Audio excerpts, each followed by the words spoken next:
BDS রেকর্ডের নাম ওঠাতে হলে কি করতে হবে? আপনারা সবাই জানেন যে সাম্প্রতিককালে বিডিএস জরিপ আরম্ভ হয়েছে এবং এটা সর্বশেষ জরিপ এবং এটা সম্পূর্ণ ড্রোনের মাধ্যমে পরিচালিত হবে। এজন্য এই জরিপ অত্যন্ত গুরুত্বপূর্ণ এবং আপনাদেরকে অবশ্যই জেনে রাখা ভালো যে এই জরিপের সময় কি ডকুমেন্ট আপনাকে কাছে রাখতে হবে। প্রথমত আপনাদেরকে দলিল বা খতিয়ান, মূল দলিল এবং সমস্ত খতিয়ান কাছে রাখবেন।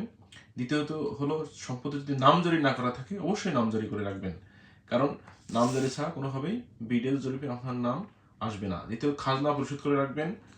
জমির সীমানা বা আইল ভালোভাবে ঠিক করে রাখবেন।